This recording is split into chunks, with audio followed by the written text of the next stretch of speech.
Барлықтарыңызға қайырлы күн. Бүгін сіздермен өте дәмді салаттың рецептісімен бөлісемін.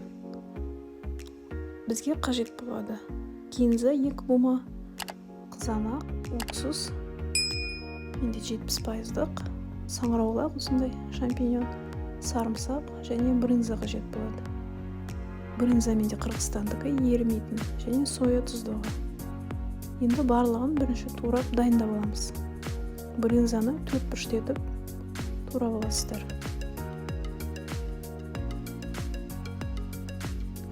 Брынза сатып алған кезде міндетті түрде ерімейтінін алыңыздар.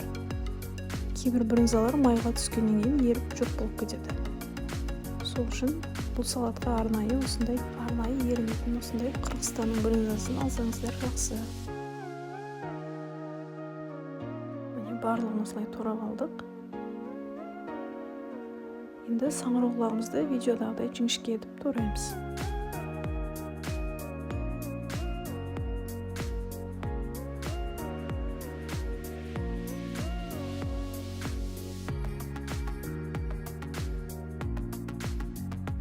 Құрғақ табамызды отқа қойып, қыздырамыз. Қызған соң майымызды құйып, бірінші брынзамызды қуырып аламыз.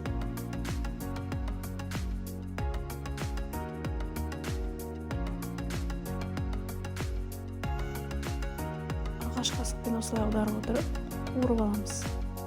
Брынзамыз дайын. Бір ыдысымызға алып аламыз.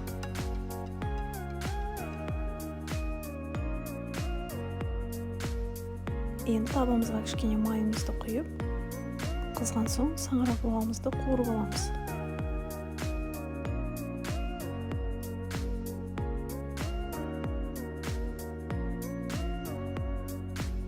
Саңырауқұлағымыздың барлығын осылай қуырып пісіріп алдық.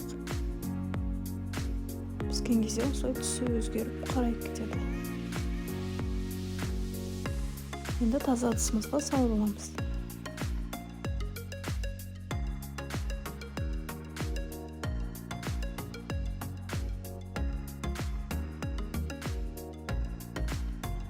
Енді видеодағыдай қызанағымызды, яғни помидорымызды турап аламыз.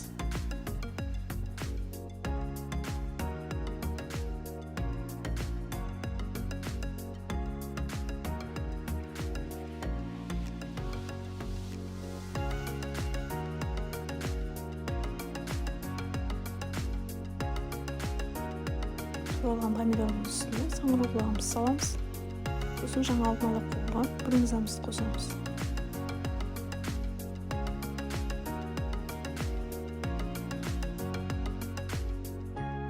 Енді видеодағыдай үлкенірек қылып, кинзамызды турап аламыз.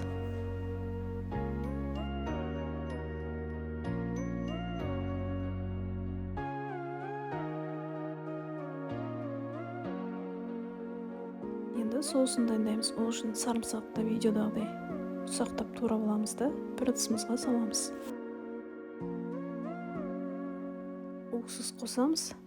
Уксус онша ұнатпасаңыздар, жарты кішкентай қасық қоссаңыздар болады.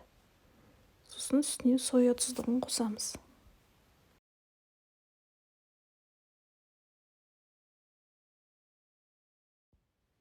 Барлығын араластырамыз.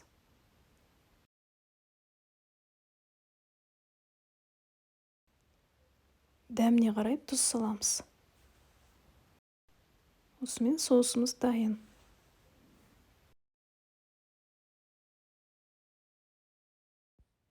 Соусымызды салатымызға қосып, енді барлығын жақсылап араластырамыз. Араластыруға ыңғайлы болу үшін үлкенірек ыдысымызға салып аламыз. Осымен лазанья деп аталатын салатымыз дайын болды. Міндетті түрде жасап көріңіздер.